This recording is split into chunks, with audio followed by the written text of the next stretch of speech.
Everyone, welcome to my channel tools of mathematics. Geometry में circles पर आधारित प्रमेय हम लोग देख रहे थे, वृत्त पर आधारित। तो रोज एक प्रमेय देखते हैं। आज का प्रमेय देखते हैं। आज के प्रमेय का स्टेटमेंट है, वृत्त के केंद्र से किसी जीवा को मिलाने वाली रेखा जीवा पर लंब होती है। इस स्टेटमेंट का मतलब ये है कि अगर कोई सर्किल है तो इसमें कोई जीवा ए बी जो है उसको केंद्र से मिलाने, इसके मध्य बिंदु को मिलाने वाली रेखा इस जीवा पर लंब होगी। ये केंद्र है, इससे एक रेखा खींचेंगे, ए बी का मध्य बिंदु सी है, ओ सी खींचेंगे तो ये ओ सी जो होगा ए बी पर लंब है।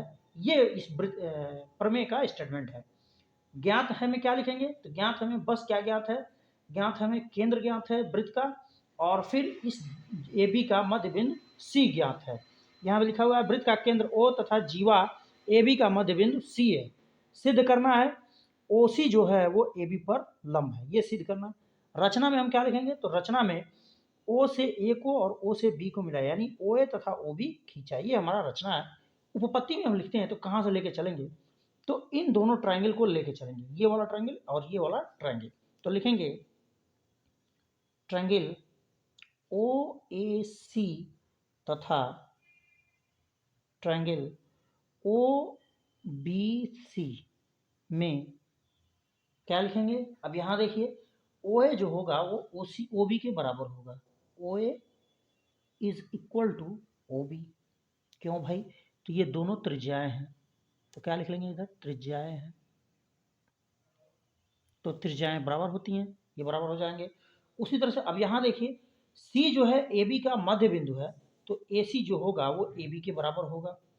तो लिखेंगे A C is equal to C B.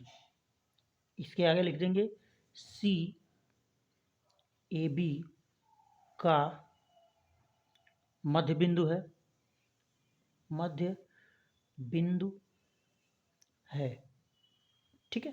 अब आगे लिखेंगे, देखिए ओ सी इस ट्रायंगल में भी है और ओ सी इस ट्रायंगल में भी है, तो लिखेंगे ओ सी दोनों में है, तो ये कॉमन लिख सकते हैं। ओ सी क्या है, कॉमन है, इसको लिख लिया कॉमन, दोनों में है, ठीक है। और उसके बाद से तब इसमें देखना है, चूंकि ये बराबर हो गया, ये बराबर होगा, ओ सी दोनों में है तो कॉमन है, तो इसमें भी है, इसमें भी है, तीनों भुजाएं इसकी बराबर हो गई, तो ये दोनों त्रिभुज जो होंगे ट्रायंगल ए ओ ए सी तथा ओ ट्रायंगल ओ बी सी, ये दोनों क्या होंगे, सर्वांगसम होंगे। दिस इंप्लाइज, यहाँ से हम क्या लिखेंगे, ट्रायंगल ओ ए सी सर्वांगसम त्रिभुज ओ बी सी, ये हमने लिख लिया। अब जब ये सर्वांगसम हो गए, सर्वांगसम होने का मतलब है दो त्रिभुज सर्वांगसम है, तो सारी भुजाएं, सारे कोण जो होंगे उनके क्या होंगे, इक्वल होंगे। अब ये और ये सर्वांगसम हो गए, तो इनमें जो एंगल है ओ सी ए और ओ सी बी, ये दोनों एक दूसरे के क्या होंगे, इक्वल होंगे। तो लिखेंगे दिस इंप्लाइज, अब यहाँ से लिख लेंगे एंगल ओ सी ए बराबर एंगल ओ सी बी, ठीक है। अब ये प्रूफ हुआ। और यहाँ से हम ये देख रहे हैं कि यह दोनों एंगल, ये वाला एंगल और ये वाला एंगल इसी एंगल पर बना हुआ है, तो इन दोनों का योग जो होगा 180 डिग्री के बराबर होगा।